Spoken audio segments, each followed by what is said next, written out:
Bonjour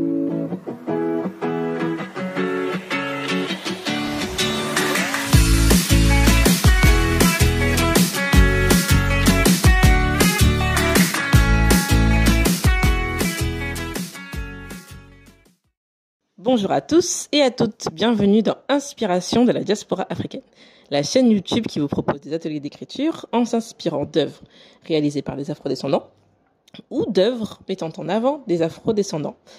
Mais vous savez bien que ce n'est pas que ça, du coup aussi, cette chaîne, puisque je vous propose aussi de découvrir des personnes qui ont créé autre chose. Et là, aujourd'hui, je suis avec Agnès Cornélie, qui a ouvert sa librairie Calypso, que vous pouvez retrouver à Paris.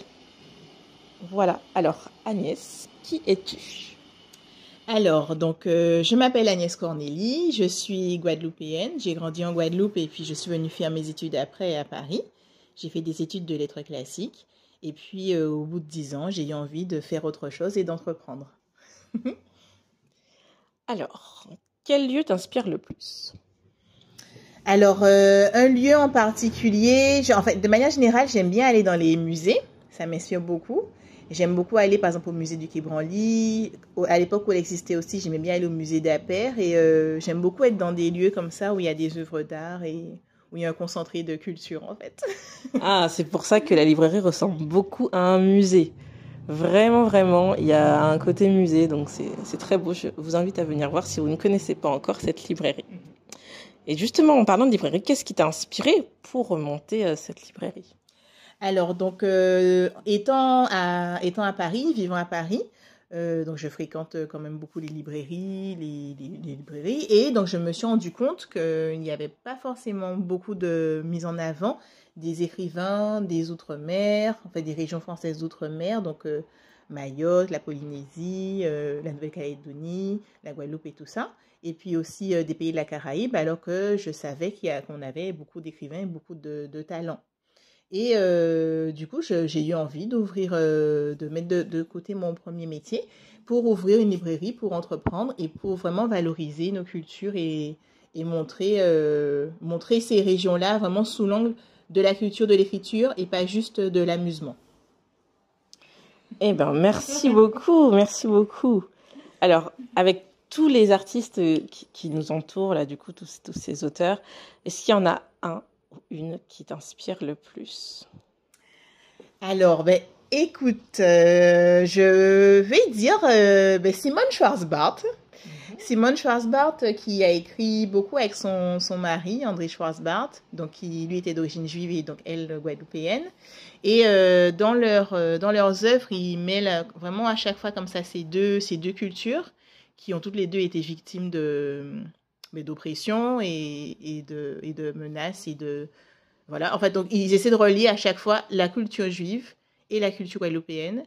Et c'est vraiment une femme inspirante, je trouve, et elle continue. Donc André Schwarzbart est décédée maintenant, mais elle continue encore l'héritage et elle continue comme ça à défendre ces valeurs-là. Donc ouais, sans doute Simone Schwarzbart, que j'ai eu l'occasion de rencontrer une fois. J'étais très contente. Ah, super. Comme ça, la boucle est bouclée. Voilà. C'est top.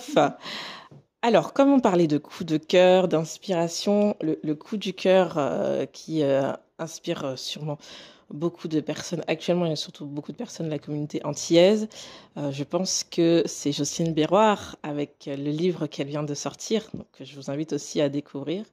Et si vous ne l'avez pas encore fait, vous pouvez passer à la librairie Calypso si vous êtes à Paris ou de passage sur Paris, comme je le suis actuellement. Alors, comme vous savez, j'adore les propositions d'écriture. Et donc voilà, j'en ai trouvé une pour vous, si vous le souhaitez, si vous pensez écrire quelques mots autour du livre de Jocelyne Béroir, qui s'appelle Loin de la mer. Un joli petit jeu de mots, surtout sur la présentation du bouquin.